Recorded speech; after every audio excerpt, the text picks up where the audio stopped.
Hello friends, स्वागत है आपका हमारे YouTube channel GK with me में। जैसा कि आपको पता है, हमने हरियाणा करंट अफेयर की सीरीज शुरू की है। तो आज की क्लास में हम पढ़ेंगे आज के हरियाणा करंट अफेयर के बारे में। आज की क्लास शुरू होने से पहले मैं आपको बता दूं कि अगर आपको हमारे हरियाणा के हरियाणा करंट अफेयर के जो हैंड रिटन नोट्स हैं वो चाहिए, तो आप हमें जाकर हमारे इंस्टाग्राम अकाउंट पर जाकर भी फॉलो कर सकते हैं। और ये जो नोट्स हैं, इस तरीके से आपको ये नोट्स मिल जाएंगे। और जो इंस्टाग्राम अकाउंट का जो लिंक होगा वो आपको हमारे डिस्क्रिप्शन बॉक्स में मिल जाएगा। ठीक है, तो शुरू करते हैं हमारी आज की क्लास का पहला प्रश्न। ठीक है, तो आज क्या है, 30 अप्रैल की जो हरियाणा करंट अफेयर है उसके बारे में हम पढ़ेंगे। जो सबसे पहला क्वेश्चन है वो क्या है, 1857 की क्रांति के शहीदों का स्मारक क्या बनाया जाएगा। 1857 की क्रांति के जो शहीदों के स्मारक हैं वो हरियाणा के कौन से जिले में बनेंगे, क्या बनेंगे, शहीदों को समर्पित होंगे ये और इनके स्मारक बनाए जाएंगे। तो ये आपके कहाँ बनेंगे, हरियाणा में। तो ये आपके हरियाणा के कहाँ बनेंगे, अंबाला में। कहाँ बनेंगे, अंबाला में इन्हें बनाया जाएगा। और ये किसे समर्पित होंगे, हमारे जो हरियाणा से जितने भी शहीद हुए हैं, ठीक है, उनको क्या होंगे, ये समर्पित होंगे। ठीक है, जैसा कि आपको पता है, हरियाणा में जो 1857 की क्रांति की शुरुआत है वो कहाँ से हुई थी, आपके अंबाला से हुई थी। इसलिए अंबाला में क्या बनाया जा रहा है, शहीदों के स्मारक बनाए जा रहे हैं। इसके बारे में जो बताया गया, अभी हाल ही में आपके जो सीएम है वो कहाँ गए हैं, उन्होंने नई दिल्ली में जो लाल किला है उसका दौरा किया है। ठीक है, किसका दौरा किया, नई दिल्ली में लाल किले का। और लाल किले में अभी हाल ही में क्या बनाया गया था, जो हमारे प्रधानमंत्री नरेंद्र मोदी जी है उनके द्वारा क्या बनाया गया था, गुरु तेग बहादुर जी का 400वां प्रकाश पर्व अब की बार मनाया गया। कहां पर, लाल किले में। ठीक है, और वहां पर उनका जो दौरा किया है अभी किसने किया है, हमारे हरियाणा के सीएम ने किया है। और उन्होंने बताया है कि क्या बताया कि जो हरियाणा में शहीदों के स्मारक है वो कहाँ बनेंगे, हमारे अंबाला में बनेंगे। ठीक है, और वैसे जो पूरे देश में जो 1857 की क्रांति की शुरुआत हुई थी वो कब हुई थी, 10 मई 1857 को हुई थी। और वो कहाँ से हुई थी, मेरठ से हुई थी। ठीक है, और हरियाणा में कहाँ से हुई थी, अंबाला से। ठीक है, इसके बाद हमारे पास नेक्स्ट क्वेश्चन है, 1 मई को हरियाणा के सीएम कितने निर्मल सरोवर का उद्घाटन करेंगे। क्या करेंगे, हरियाणा के सीएम निर्मल सरोवर का उद्घाटन करेंगे। ठीक है, तो कितने निर्मल सरोवर का उद्घाटन जो हमारे सीएम है उनके द्वारा किया जाएगा, तो 111 जो सरोवर है उनका उद्घाटन किया जाएगा हमारे हरियाणा के सीएम के द्वारा। ठीक है, ये जो निर्मल सरोवर है ये किसकी तर्ज पर बनाए जाएंगे, हमारे देश में जो हमारे प्राइम मिनिस्टर हैं मोदी जी, उनके द्वारा एक योजना शुरू की गई थी और उस योजना का क्या नाम था, अमृत सरोवर योजना। ठीक है, क्या नाम था, अमृत सरोवर योजना। इस योजना के तर्ज पर ही हमारे हरियाणा में क्या बनाए जा रहे हैं, निर्मल सरोवर बनाए जा रहे हैं। क्या बनाए जा रहे हैं, निर्मल सरोवर। और इसको लेकर एक राज्य स्तर की जो मीटिंग है वो कहाँ की जाएगी, आपके राज्य स्तर की क्या होगी, मीटिंग होगी।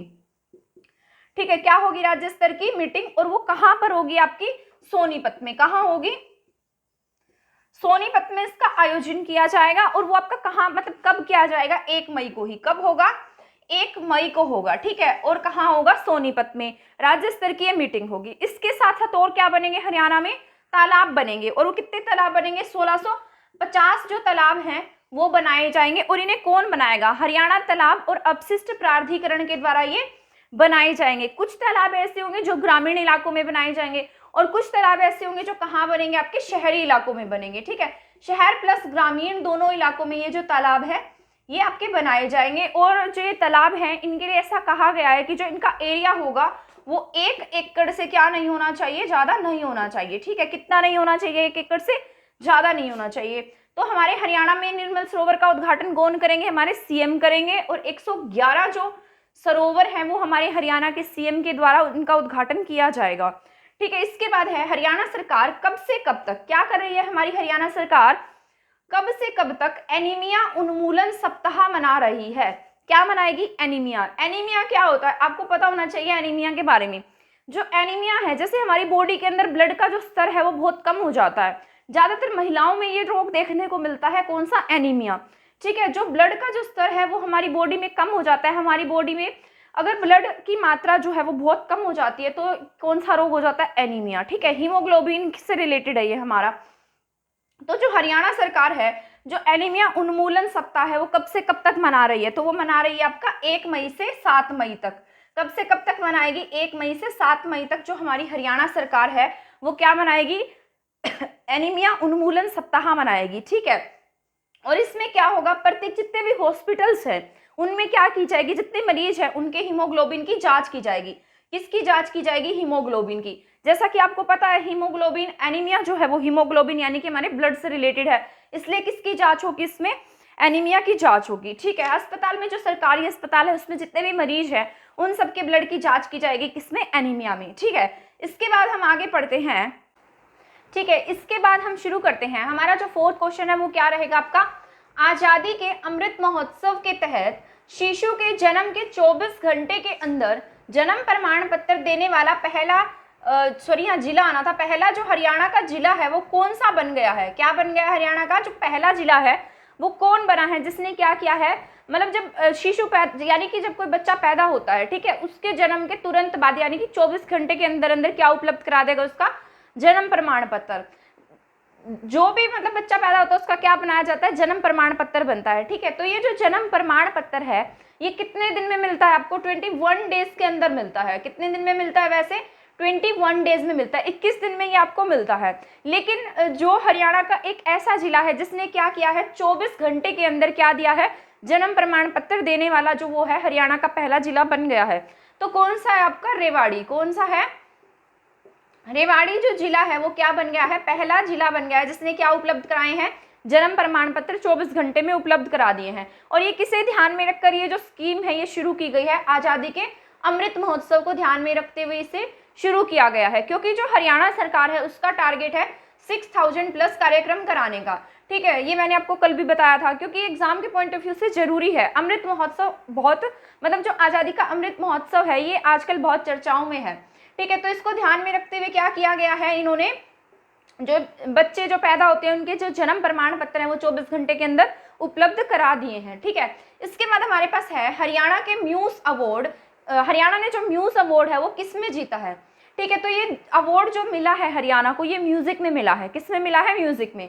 जो म्यूज है ये क्या है? म्यूजिक क्रिएटिविटी अवार्ड होता है। म्यूजिक के क्रिएशन में, म्यूजिक को बनाने में, उसमें ये अवार्ड दिया जाता है। म्यूजिक क्रिएटिव अवार्ड है ये। ठीक है, और ये किस में दिया जाता है? यानी कि जिसका भी सॉन्ग ज्यादा अच्छा होगा, जिसका गाना अच्छा होगा, जिसका क्रिएशन अच्छा होगा, उसे ये क्या दिया जाएगा? म्यूज अवार्ड दिया जाता है। ठीक है, तो ये किसने जीता है? ये हमारे जो ओलंपिक सॉन्ग आया था हमारा the Olympic song, Olympic song ने क्या जीता है? ये अवार्ड जीता है। ठीक है, ये स्पोर्ट्स से रिलेटेड जो सॉन्ग है बनाया गया था, और ये किसने बनाया था? हरियाणा ने बनाया था। क्यों? क्योंकि जो हरियाणा के बहुत सारे खिलाड़ी किस में गए थे? ओलंपिक में गए थे। और टोटल कितने खिलाड़ी गए थे हरियाणा के? 31 खिलाड़ी जो थे वो किस में गए? हरियाणा के जो 31 खिलाड़ी हैं वो गए थे आपके ओलंपिक गेम्स में। ठीक है, तो इसके तहत हरियाणा ने कौन सा अवार्ड जीत लिया है? म्यूज अवार्ड जो है वो हरियाणा के द्वारा जीत लिया गया है।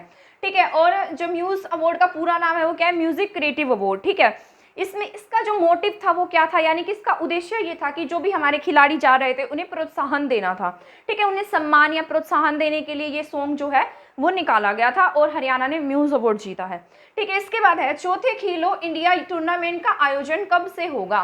किसका आयोजन होगा? चौथे खेलो इंडिया टूर्नामेंट का। एक है खेलो इंडिया यूथ गेम्स, और ये क्या है? खेलो इंडिया टूर्नामेंट। जो यूथ गेम्स है वो अलग है और टूर्नामेंट क्या है? अलग है आपका।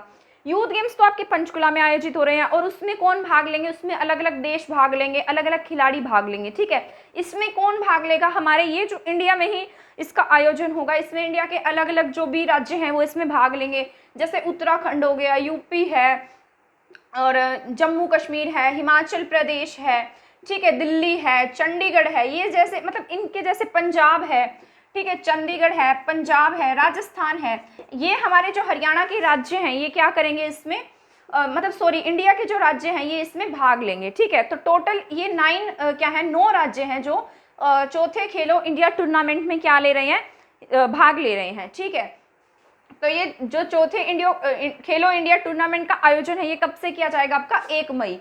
कब से शुरू होगा? यानी कि कल से ये शुरू हो जाएंगे, 1 मई से क्या होंगे? ये शुरू हो जाएंगे। ठीक है, इसके बाद हमारा जो नेक्स्ट क्वेश्चन है वो क्या है? हरियाणा में बच्चों को कौन सी कक्षा से ही वोकेशनल एजुकेशन दी जाएगी? क्या दिया जाएगा हरियाणा में बच्चों को? Vocational education. तो आपको पहले वोकेशनल एजुकेशन का भी पता होना चाहिए कि जो वोकेशनल एजुकेशन है वो क्या होती है। ठीक है, वोकेशनल एजुकेशन का जो मतलब है वो होता है आपका व्यवसायिक शिक्षा। क्या होता है? व्यवसायिक शिक्षा। इसी में इसका मीनिंग छुपा है, व्यवसाय, जो व्यवसाय से रिलेटेड हो, यानी कि बच्चों की स्किल्स को बढ़ाना। ठीक है, जिसमें बच्चों की स्किल पर ध्यान दिया जाए, जो आपको मतलब ऐसी शिक्षा नहीं जो सिर्फ रटने पर बल दे, ये एक ऐसी शिक्षा है जिसमें बच्चों की ग्रोथ की जाती है, मतलब स्किल्स वगैरह के द्वारा। जैसे बच्चों को फार्मिंग सिखा दी जाए और कंप्यूटर स्किल्स सिखाई जाए, जिससे बच्चों को आगे रोजगार पाने में किसी भी तरीके की कोई दिक्कत ना आए। ठीक है, जो हरियाणा में वोकेशनल एजुकेशन है, इसकी शुरुआत सबसे पहले 1990 में की गई थी। कब की गई थी? 1990 में। और ये जो वोकेशनल एजुकेशन थी, जब इसकी शुरुआत की गई तब ये बच्चों को 11th या 12th मतलब 9th 10th 11th 12th के बेसिस पर दी जाती थी। यानी कि जब बच्चा 9th क्लास में होता है तब वोकेशनल एजुकेशन की शुरुआत की गई थी, या 11th 12th में होता है तब इसकी शुरुआत की गई थी। अब कौन सी कक्षा से ही वोकेशनल एजुकेशन दी जाएगी? अब दी जाएगी आपकी छठी कक्षा से। कौन सी कक्षा से दी जाएगी? छठी कक्षा से। ये किसके थ्रू दिया गया है? हमारी जो इंडिया की नई शिक्षा नीति है उसके तहत इस पर बल दिया गया है। और जो हमारे हरियाणा के शिक्षा मंत्री हैं कंवरपाल गुर्जर, उनके द्वारा ये बात बताई गई है कि जो अब की जो नई शिक्षा नीति है वो आगे आने वाले समय में बच्चों के लिए बहुत उपयोगी साबित होगी, इससे बच्चों को रोजगार मिलेगा। ठीक है, तो ये हमारा क्वेश्चन हो गया यहाँ पर कि हरियाणा में बच्चों को कौन सी कक्षा से वोकेशनल एजुकेशन दी जाएगी? तो आपके कौन सी क्लास से मिलेगी? आपको छठी कक्षा से मिलेगी। ठीक है, इसके बाद हम पढ़ते हैं आगे। ठीक है, इसके बाद हमारे पास है हरियाणा के गांव में कितनी हाईटेक लाइब्रेरी बनेगी? क्या बनेगी? हरियाणा में लाइब्रेरीज बनेंगी। तो कितनी लाइब्रेरी हरियाणा में बनाई जाएंगी? तो आपके हरियाणा में 1000 जो लाइब्रेरी है वो बनाई जाएंगी। ठीक है, और गांव में बनेंगी। ये कहाँ बनेंगी? गांव में।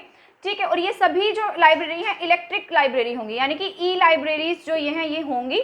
और ये किसके द्वारा बनाई जाएंगी? हमारे हरियाणा के बिजली विभाग के द्वारा। कौन बनाएगा इन्हें? हरियाणा का बिजली विभाग बनाएगा। ठीक है, जो हरियाणा की पहली ई लाइब्रेरी थी वो कौन सी थी? पता है आपको कौन सी थी वो?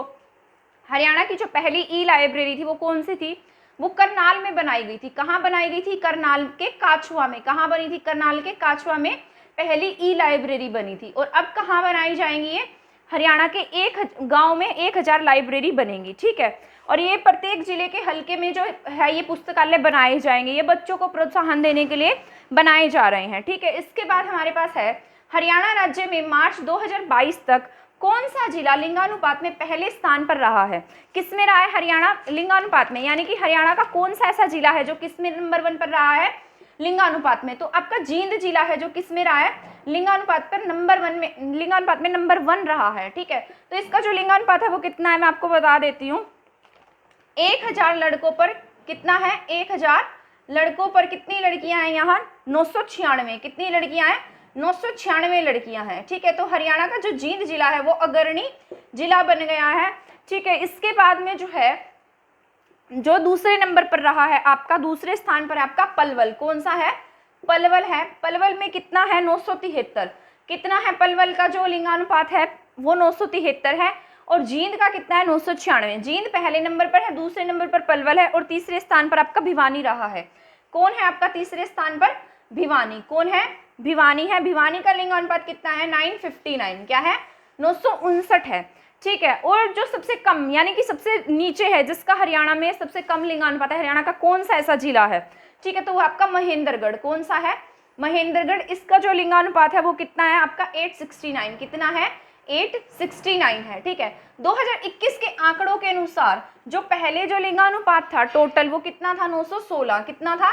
916। तो हरियाणा ने क्या किया है? लिंगानुपात की जो रेट है उसमें ग्रोथ की है। ठीक है, एक टाइम था जब क्या था? हरियाणा में लिंगानुपात सबसे कम था। ठीक है, सभी राज्यों को मिलाकर। आज हरियाणा इसमें मतलब ग्रोथ कर रहा है। ठीक है, तो हरियाणा का कौन सा जिला अग्रणी है?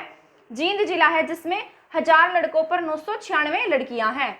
ठीक है, तो आज की क्लास हमारी यहीं खत्म होती है। आई होप आपको मेरी ये क्लास पसंद आई होगी। और अगर आपको पूरा मंथली का जो करंट अफेयर चाहिए हरियाणा का, तो आप हमारे चैनल के साथ जुड़े रहिए। आपको जो 1 अप्रैल से 1 मई तक का करंट अफेयर है वो कल या परसों की क्लास में देखने को मिल जाएगा। अगर आपको मेरी वीडियो पसंद आती है तो प्लीज़ मेरी वीडियो को शेयर करना ना भूलें और मेरे चैनल को सब्सक्राइब करना ना भूलें। थैंक यू, धन्यवाद।